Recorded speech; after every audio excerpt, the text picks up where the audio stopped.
मोर्चाच्या ह्याच्यावर आज सातारा या ठिकाणी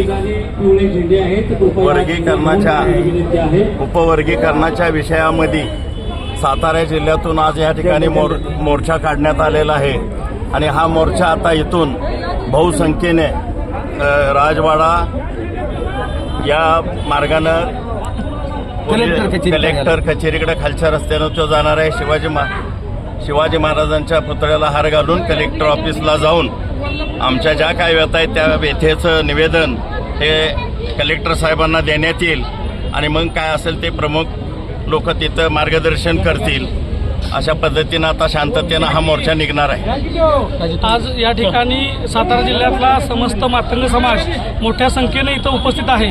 त्याचं मूळ कारण असं आहे की जे समाजाची दयनीय स्थिती आहे आणि आता जो 1 ऑगस्ट 2024मध्ये जो सुप्रीम कोर्टानं जो निर्णय दिलेला आहे, आरक्षणामध्ये उपआरक्षण करणे, अनुसूचित जातीच्या आरक्षणामध्ये उपवर्गीकरण करण्यासंदर्भातला जो निर्णय आहे त्याची अंमलबजावणी करावी यासाठी सातारा जिल्हा मातंग समाजाच्या वतीनं आज या ठिकाणी बहुसंख्येनं लोक उपस्थित आहेत आणि आमची मुख्यमंत्री महोदयांना मागणी अशी आहे त्यांनी आमच्या या मागणीचा अगदी भावनापूर्वक विचार करावा एवढीच या ठिकाणी आज मोर्चा निमित्तानं विनंती करतो. आज सातारा जिल्ह्यामध्ये सकल मातंग समाजाच्या वतीने आरक्षण उपवर्गीकरणासाठी सातारामध्ये मोर्चा झालेला आहे. त्याच्यामध्ये सुप्रीम कोर्टाने जो आदेश दिलेला आहे 1 ऑगस्ट 2024मध्ये राज्य सरकारला सुप्रीम कोर्टाने आदेश केलेला आहे की आपण उपवर्गीकरण करावं.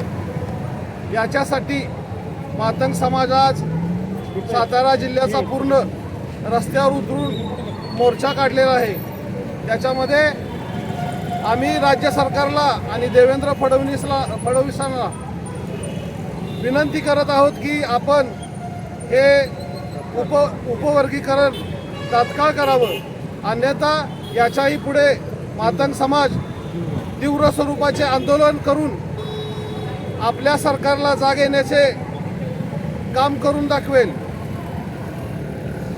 या सर्व मागण्यांसाठी जिल्ह्यातून आलेल्या तमाम मातंग बांधवांचं आणि भगिनींचं अभिनंदन करतो आणि थांबतो. समाजाच्या वतीनं अनुसूचित जाती उपवर्गीकरण करण्यासाठी जो सुप्रीम कोर्टानं 1 ऑगस्ट 2024मध्ये जो निर्णय दिला आणि त्याचा अधिकार उपवर्गीकरण करण्याचा अधिकार राज्य शासनाला दिला, त्या धर्तीवरती, त्या नियमावरती, त्या आदेशावरती 6 राज्यामध्ये उपवर्गीकरण करण्यात आलं, पण महाराष्ट्र राज्यामध्ये अद्याप वर्गीकरण करण्यात आलेलं नाही. तिथल्या 59 जाती अनुसूचित जातीमध्ये येत असताना जी आरक्षणाची आणि लाभाची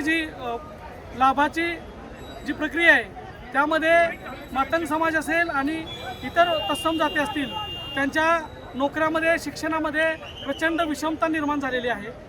त्यामुळं इतर राज्यामध्ये तात्काळ येत्या पावसाळी अधिवेशनामध्ये मुख्यमंत्री साहेबांनी तो कायदा पारित करून इथल्या वंचित घटकाला न्याय देण्याचं काम करावं, ही मागणी घेऊन आम्ही सातारा जिल्हा कलेक्टर कार्यालयावरती सामाजिक न्याय संघर्ष मोर्चाच्या निमित्ताने या ठिकाणी आलेलो आहोत. लोकशाही मराठी ऐका, पहा, जागरूक रहा.